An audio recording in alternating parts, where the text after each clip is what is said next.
Hey guys, I'm back with a comparison video between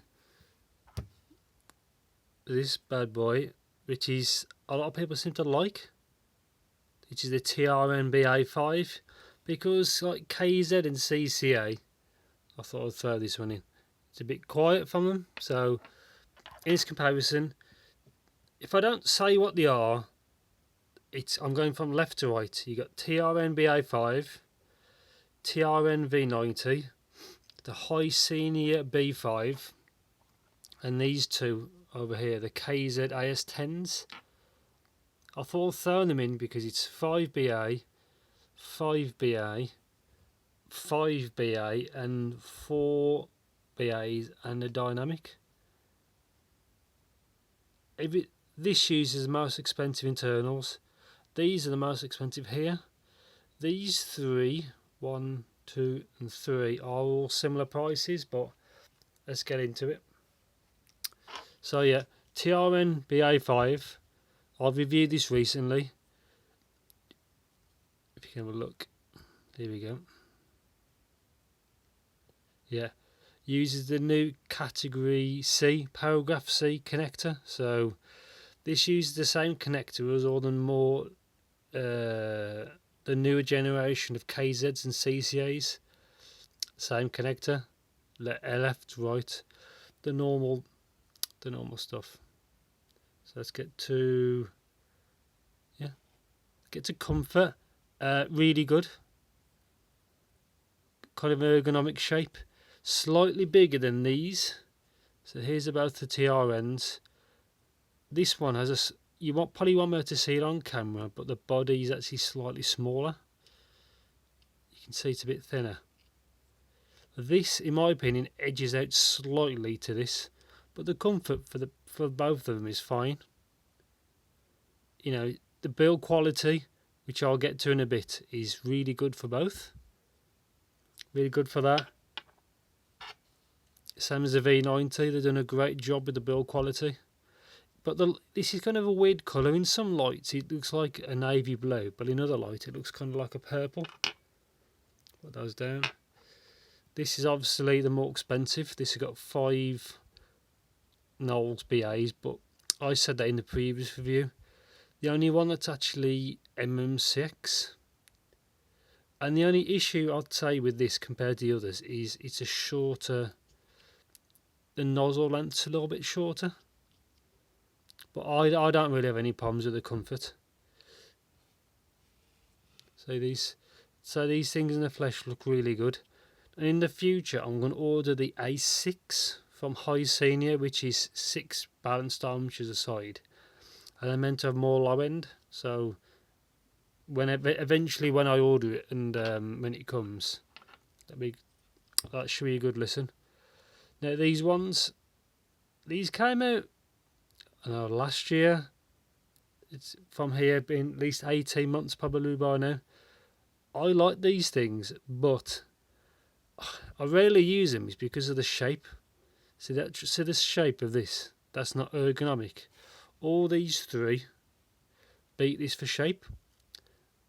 And it always felt like when it was in my ear, I said this in the view of these as well, when it was in my ear, it felt like all the weight's on here. Like it's always doing that kind of thing. If this is in a different body, I'd use these every day. I always like these. Considering it was KZ's first outing essentially as an all armature, I think they did a good job.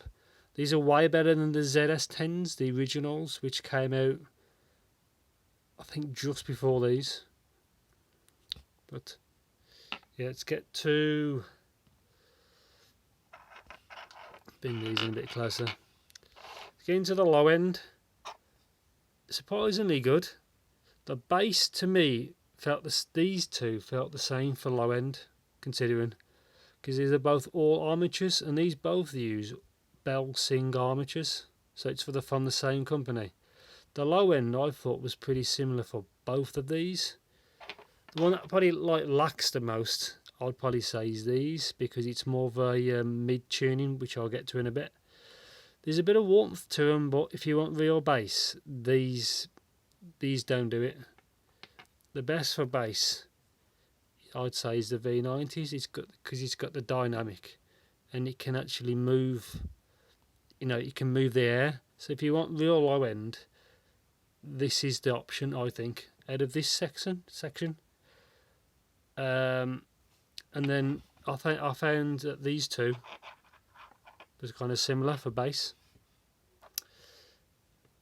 Quite straightforward, but because all these armatures for bass, the decay's quicker. So the bass is a little bit faster.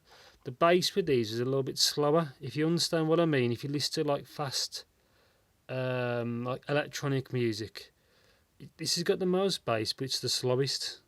If you understand what I mean. Let's get to mids. I'll go from right to left on these. Pretty good for these. Nothing amazing. Not bad at all. Actually, but not bad at all. It's a shame nobody talks about these anymore, because I think these are like a hidden gem. I think unless it's the shape that puts people off, but the mids was on them. I thought wasn't too bad at all. Wasn't recessed much at all. I think they did a great tuning overall, but I'll get to that in a bit. So yeah, decent mids. Not really shouty at all, like some of the other ones. These are the kings of mids, and for some people they may be a little bit too much. But don't bear in mind that most of your music is in the mids, if you understand what I mean. And these are the kings of mids. Like nothing here can match these. And have a slight warmth to the sound as well. But yeah, if you want mids, these are the ones. Now these two for mids. This is essentially kind of V-shaped, but not aggressively slow on the upper end of the scale on the treble. This is like, if you compare this to like the V80, this is like a lot better tuning, and you don't have to EQ it. The V80, a lot of people had to EQ the treble down because it's, it was too kind of bright.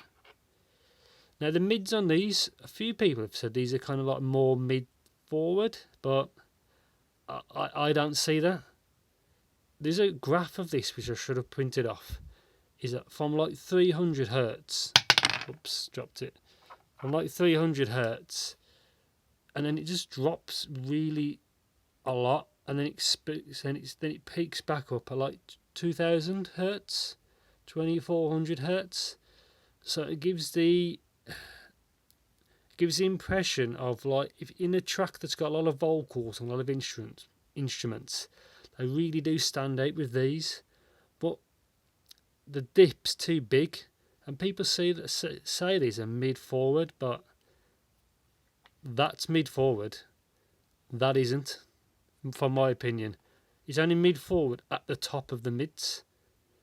But you can hear in any track that's got enough instruments or enough things going on, and lower into the mids, you can hear that. It seems to me, because I went through these back to back to back to back to back, and they're kind of pushed away. Like, there's detail there, but it's a bit, my opinion, and people don't probably agree with this, but it needs bringing up more, and it needs that peak at the upper mids, lower treble section, lowering a touch. Because out of all these to me sound the most artificial. And I tried it with both my audio players, my SMSL idea. I've even tried this on my O2 ODAC and Mayflower Arc. Obviously, the latter are quite powerful to power these, but they just going to sound artificial. Because they've got 3 of the 30095 BAs, and those BAs are designed for highs. And when they put them in, and when they're in a KZ, they're so bright. Like the KZ ZS6, they had 2 of those in highs, and the people who know them were quite piercing. This has got 3 of them, don't forget. But obviously they've pulled it back a bit. But yeah, for mids, these, and then maybe one of these two, even though it's more V-shaped. Maybe this. Maybe the AS10's second for mids. It's a shame really. Also with these is quality control. If these get wet like at all, the drivers temporarily fail. It's a few people have reported on Headfi, so please bear that in mind. But yeah, I do like these in like fast music. These are great, but you just got a sense, from my opinion, just my opinion, really if people believe it or don't, that there's a better option for that. Say these sound more realistic, but I still think, let me just get one. Here's one of the blondes. Everybody knows what these are by now. I would still pick these for their tonality beats all of these, for my opinion.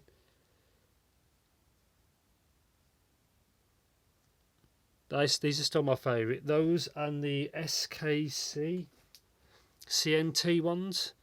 I don't really talk about these anymore because they're not really available to be purchased, but these are a good set. But like single dynamics, I like the Kings. I like natural sound and tonality. Let's get to isolation.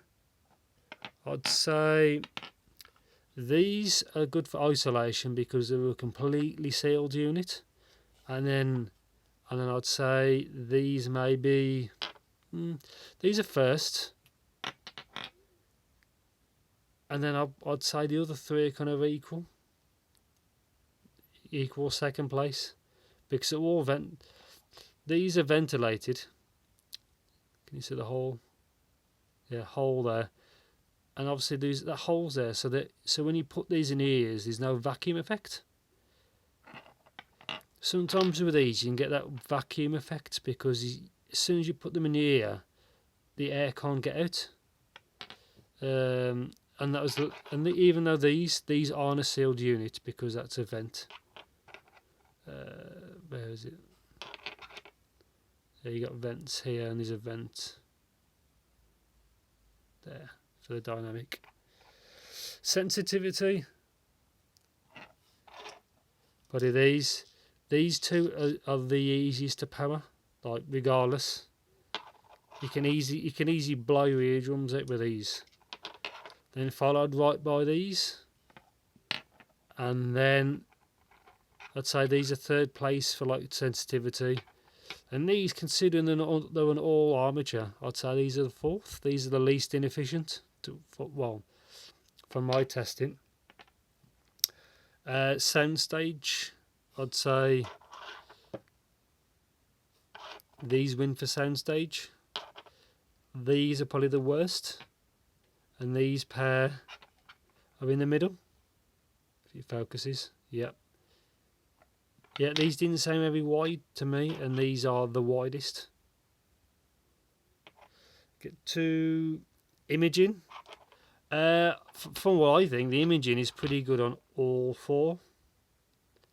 I was going to include the CCA C12 in this comparison, but I think if you've got these, the sound, I think, quite similar to the C12, and the C12 are actually a little bit brighter sounding than these. So I didn't even include them. And what should I say? Yeah, imaging was pretty good on all. Probably more apparent on the ones that are brighter. So on here, because these are the brightest sounding. Then I would say kind of close between those. I'll get to recommendations. I actually recommend all. They're all a bit different. This will probably be the least liked. If you could test all these, I think most people will like these the least because it's the mid-centric tuning. But you could always EQ. You could always EQ it back up, so it's not really a problem. These are the KZ did a good job of these. The upper trebles rolled off, so you don't get fatigue. I think the mids are decent. It's got quite good bass. These sound pretty much the same to me in bass. better fitment. Bit of a crappy fitment. Good V shape. They did a nice job. They don't have that shouty part in the upper mids like those do, and those two, but at a lesser extent.